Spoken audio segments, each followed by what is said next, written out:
తమిళనాడు రాజకీయం రగిలిపోతోంది. అక్కడి news channels నిండా ఒక్కటే వార్త. హిందీని రానివ్వం, ఎంపీ సీట్లు తగ్గించడానికి ఒప్పుకోం.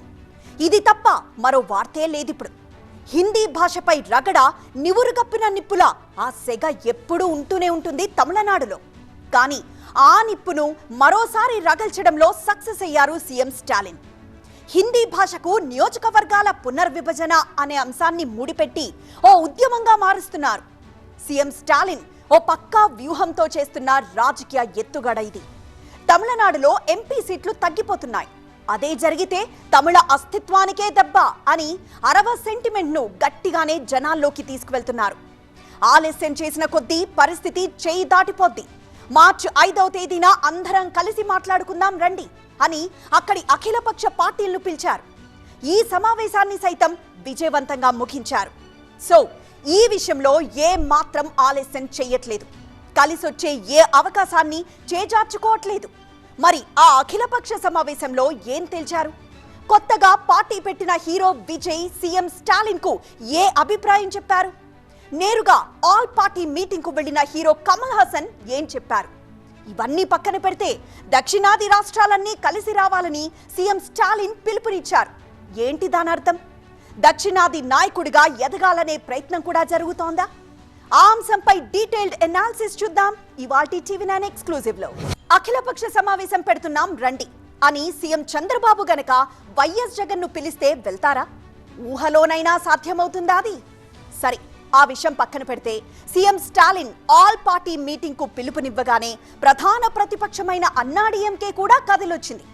డిఎంకే అన్నాడీఎంకే మధ్య ఎంతటి రాజకీయ వైరం ఉంటుందో దశాబ్దాలుగా చూస్తూనే ఉన్నాం. అలాంటిది ఒకే వేదిక మీదకొచ్చాయి ఆ పార్టీలు. పైగా కొత్తగా పార్టీ పెట్టిన హీరో విజయ్ కూడా తన పార్టీ ప్రతినిధిని ఆ సమావేశానికి పంపించారు. పార్టీ పెట్టినప్పటి నుంచి సీఎం స్టాలిన్ లక్ష్యంగా డిఎంకేను ఓడించడమే టార్గెట్ గా విమర్శలు, ఆరోపణలు గుప్పిస్తూనే ఉన్నారు హీరో విజయ్.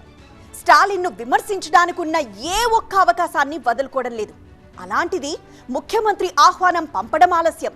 టీవీకే పార్టీ కూడా ఆ సమావేశానికి హాజరైంది.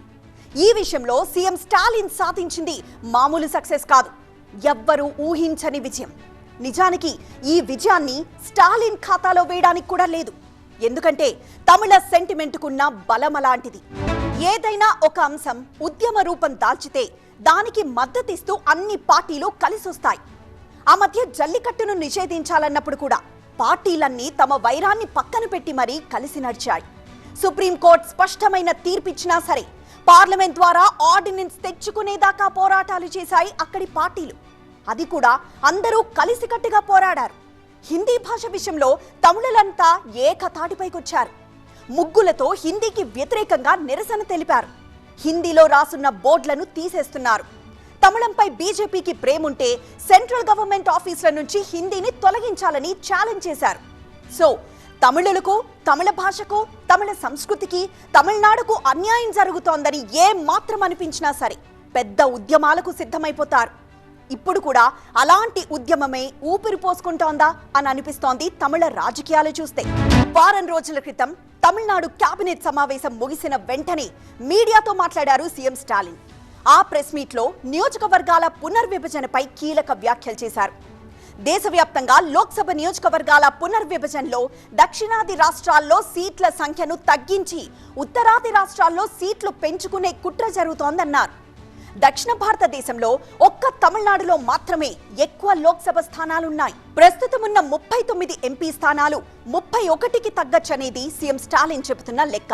అందుకే నాగపట్నంలో డిఎంకే నేత ఇంట పెళ్లికి వెళ్లిన స్టాలిన్ ఆలస్యం చేయకుండా పిల్లల్ని కనండి, వాళ్లకు తమిళ పేర్లు పెట్టండి అని ఆశీర్వదించొచ్చారు.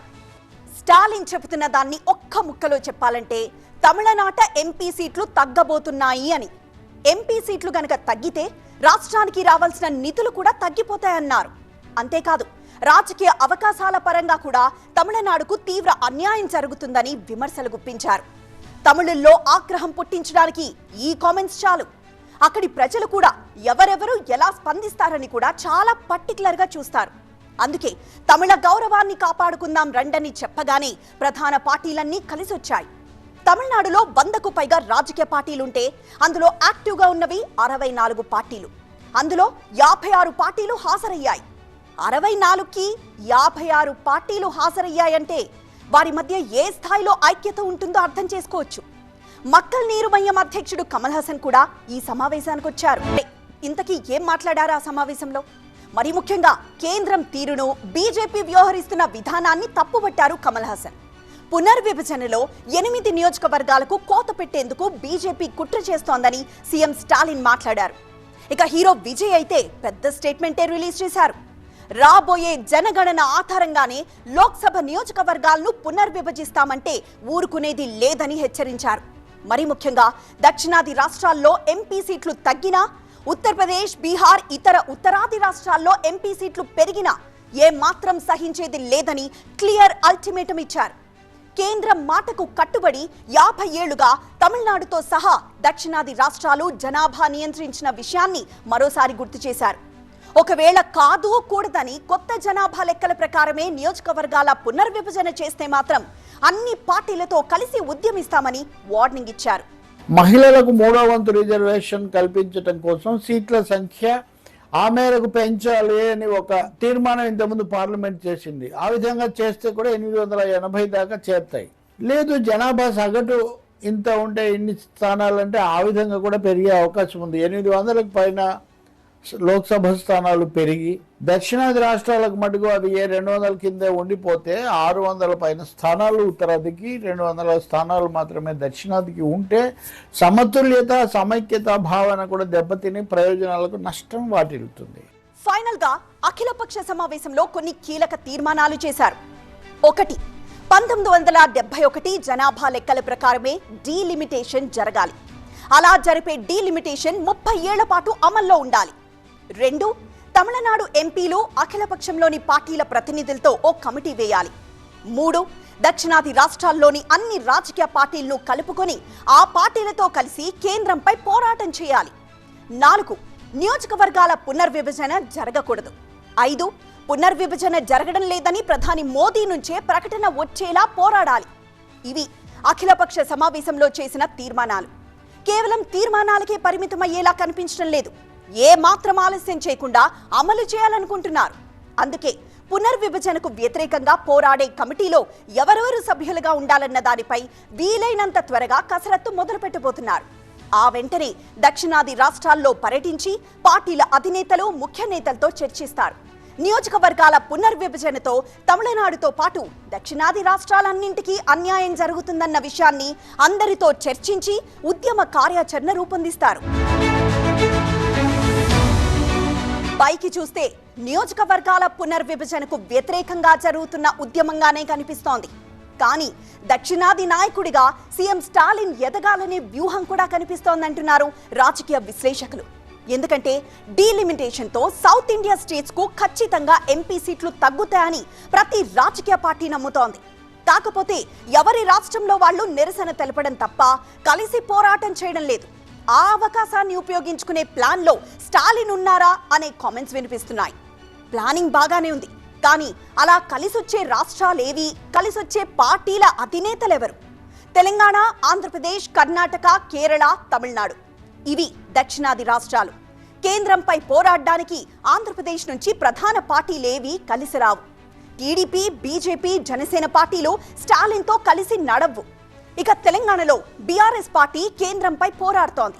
కానీ ఈ విషయంలో స్టాలిన్ నాయకత్వాన్ని అంగీకరిస్తుందా అన్నదే ప్రశ్న. సీఎం రేవంత్ రెడ్డి అధిష్టానం నిర్ణయాన్ని బట్టే నడుచుకుంటారు. కర్ణాటక కాంగ్రెస్ పరిస్థితి కూడా ఇంచుమించు ఇంతే.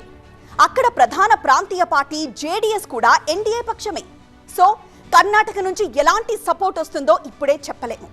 ఇకపోతే కేరళ నియోజకవర్గాల పునర్విభజనతో కేరళలో ఒక్క సీటు కూడా పెరగదు అనే విశ్లేషణలున్నాయి.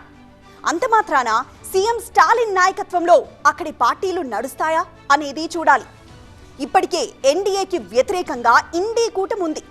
ఇప్పుడు దక్షిణాదిన అలాంటి కూటమిని అంగీకరిస్తారా అనేది కూడా పెద్ద ప్రశ్న. నిజానికి డీలిమిటేషన్తో తమకు అన్యాయం జరుగుతోందని దక్షిణాది రాష్ట్రాల్లో ఉన్న ప్రతి ఒక్క పార్టీ ఫీలింగ్ కూడా. అయినా సరే కలిసి ఉద్యమించడం కష్టమేనన్న చర్చ జరుగుతోంది. ఇందుకు ప్రధాన కారణం త్వరలో తమిళనాడు అసెంబ్లీకి ఎన్నికలు జరుగుతూ ఉండడమే. సీఎం స్టాలిన్ ఈ తమిళ సెంటిమెంట్ ను రేపింది కేవలం ఎన్నికల్లో లబ్ధి పొందడానికే అన్న చర్చ బలంగా జరుగుతోంది. పైగా కేంద్ర మంత్రి అమిత్ షా ఓ భరోసా కూడా ఇచ్చారు. సీఎం స్టాలిన్ చెబుతున్నట్లు తమిళనాడులో ఒక్క ఎంపీ సీటు కూడా తగ్గబోదని హామీ ఇచ్చారు. అయినా సరే సీట్లు తగ్గుతున్నాయంటూ అఖిలపక్షం పెట్టారు సీఎం స్టాలిన్. మరోవైపు త్రిభాషా సూత్రాన్ని గట్టిగా వ్యతిరేకిస్తున్నది కూడా రాజకీయ ఉద్దేశంతోనే అనే చర్చ నడుస్తోంది. ఈ నేపథ్యంలో సీఎం స్టాలిన్ తో దక్షిణాదిన ఎవరెవరు కలిసి వస్తారో చూడాలి. आज ही एक मीटिंग करने जा रहे हैं कि डीलिमिटेशन में हम साउथ को अन्याय नहीं होने देंगे। श्रीमान स्टालिन जी, मोदी सरकार ने लोकसभा में स्पष्ट किया है कि डीलिमिटेशन के बाद प्रोरेटा के हिसाब से दक्षिण के एक भी राज्य का एक भी सीट कम नहीं होगा. అసలు డీలిమిటేషన్ తో ఎవరికి లాభం, ఎవరికి నష్టం? డీలిమిటేషన్ ను ఏ ప్రాతిపదికన చేస్తారు? దక్షిణాది రాష్ట్రాల్లో ఓట్లు సీట్లతో సంబంధం లేకుండా కేవలం ఉత్తరాది సీట్లతోనే గెలవాలి అనేది బీజేపీ ఎత్తుగడ అంటూ ఈ మధ్య ఘాటు వ్యాఖ్యలు చేశారు సీఎం రేవంత్ రెడ్డి. అటు బీఆర్ఎస్ వర్కింగ్ ప్రెసిడెంట్ కేటీఆర్ సైతం లోక్సభ నియోజకవర్గాల పునర్విభజన విషయంలో దక్షిణాది రాష్ట్రాలకు తీవ్ర అన్యాయం జరిగే ప్రమాదం ఉందని ఆందోళన వ్యక్తం చేశారు. సీట్లు ఏం తగ్గవు అంటుండు అంటే ఏం పెంచనానే కదా. లాజిక్ అర్థమవుతుందా మీకు? ఈరోజు అమిత్ షా గారు ఉన్నాయి ఏం తగ్గవు అంటుండు. ఉన్నాయి ఎందుకు తగ్గుతావా? సీట్లు నువ్వు పెంచేది ఉంటే ఆ ప్రపోర్షనేట్గా ప్రోరేటా ప్రకారం సౌత్ రాష్ట్రాలకి ఎంత పెంచుతావో చెప్పట్లేదు కదా. What is your terms of reference? Population బేసిసా, ప్రోరేటా బేసిసా, ఏం బేసిసో చెప్పకుండా తగ్గవు అని ఎట్లా చెప్తాడు? ఏ దక్షిణ భారతదేశం అయితే అద్భుతంగా పనిచేస్తూ ఉందో, ఏ దక్షిణ భారతదేశం అయితే ప్రస్తుతం భారతదేశంలో 19% జనాభాగా ఉందో, కానీ భారతదేశ జీడిపి పరంగా చూస్తే మాత్రం 36% జీడిపికి కాంట్రిబ్యూట్ చేస్తుందో, అట్లాంటి దక్షిణ భారతదేశాన్ని ఈరోజు పూర్తి స్థాయిలో నెగ్లెక్ట్ చేస్తూ, పూర్తి స్థాయిలో తగ్గిస్తూ, మా గొంతు నొక్కుతూ రేపు డీలిమిటేషన్ చేస్తానంటే మాత్రం మేము ఒప్పుకోము అనే మాట 6 నెలల కిందటే మేము చెప్పాం. సో దక్షిణాదిన ఈ విషయంలో తీవ్ర అసంతృప్తి, ఆగ్రహం ఉందన్న విషయం స్పష్టంగా అర్థమవుతోంది. కానీ పిల్లి మెడలో గంట ఎవరు కట్టాలి అనే దగ్గరే ఆగిపోతున్నారు. దక్షిణాదిన ఎంపీ సీట్లు తగ్గవు అని బీజేపీ చెప్తున్నా ఉత్తరాదిన పెరిగే సీట్ల గురించి ఏం చెప్తారో చెప్పండి, వింటామంటున్నాయి ఇక్కడి పార్టీలు.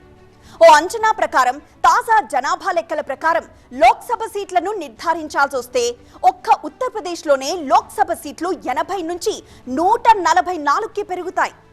బీహార్లో ప్రస్తుతం ఉన్న 40 ఎంపీ సీట్లు 79 పెరగచ్చంటున్నారు. అంటే దక్షిణాది రాష్ట్రాలు భయపడుతున్నట్లు ఇక్కడి ఓట్లు సీట్లతో సంబంధం లేకుండానే ఉత్తరాది సీట్లతోనే కేంద్రంలో ప్రభుత్వాన్ని ఏర్పాటు చేయొచ్చు. సీట్లు రాష్ట్రంలో రొటేట్ చేయొచ్చు కానీ నంబర్ ఆఫ్ సీట్స్ పెరగకూడదని తీసుకొచ్చారు. అందువల్ల ఇష్యూ చాలా ఇంపార్టెంట్. మిగతా నాయకులు ఎవరు ఈ ఇష్యూ అంత సీరియస్గా ఎత్తట్లేదు కాబట్టి, మన ప్రాంతీయ పార్టీలు ఆంధ్రాలో ఉన్నాయి, తెలంగాణలో ఉన్నాయి, ఎత్తట్లేదు కాబట్టి స్టాలిన్ ఎత్తుతున్నాడు. సో ఆయన వ్యూ వినపడుతుంది. ఆయన రాష్ట్రానికి ఇంట్రెస్టెడ్ ఇష్యూ కాబట్టి. కాకపోతే డీలిమిటేషన్ ను ఏ ప్రాతిపదికన చేస్తామో ఇప్పటి వరకు చెప్పనే లేదు కేంద్ర ప్రభుత్వం. కొన్ని వార్తల ప్రకారం జిల్లాల కేంద్రంగా లోక్సభ పునర్విభజన ఉంటుందని చెబుతున్నారు. నిజానికి జనాభాను ఆధారంగా చేసుకునే లోక్సభ నియోజకవర్గాలు ఉంటాయి. అలాగని పర్టికులర్ గా ఇంత జనాభాకు ఇన్ని నియోజకవర్గాలు అనేమీ ఉండదు. ఉదాహరణకు మల్కజ్గిరి లోక్సభ నియోజకవర్గంలో దాదాపు 30 లక్షల ఓటర్లున్నారు. యూపీలోని ఘజియాబాద్ లో 22.6 లక్షల మంది ఓటర్లున్నారు. అదే లక్షద్వీప్ ను తీసుకుంటే జస్ట్ 48,000 మంది ఓటర్లకు ఒక ఎంపీ సీట్ ఉంది.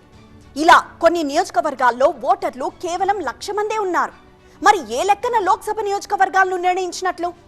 48,000 మంది ఓటర్లకు ఒక ఎంపీ ఉన్నప్పుడు 30 లక్షల ఓటర్లకు కూడా ఒకే ఎంపీయా? అందుకే ఈ విషయంలో కొంత సహేతుకత రావాల్సిన అవసరమైతే ఉంది. ఇందుకోసమే డీలిమిటేషన్ కు 2 ప్రతిపాదనలు తీసుకొస్తున్నారు. పార్లమెంట్ సీట్లు ఇప్పుడు ఎన్నున్నాయో వాటిని అలాగే ఉంచేసి నియోజకవర్గాలను జనాభా నిష్పత్తి ప్రకారం మారుస్తారు. అలా జరిగితే దక్షిణాదిన జనాభా తక్కువగా ఉంది కాబట్టి తమిళనాడు, తెలుగు రాష్ట్రాలు, కేరళలో సీట్లు తగ్గుతాయి. సపోజ్ 1951లో దక్షిణాది జనాభా వాటా 26.2%. 2022లో అది 19.8%కి పడిపోయింది. అదే సమయంలో ఉత్తరాది రాష్ట్రాల వాటా 39.1% నుంచి 43.2% పెరిగింది.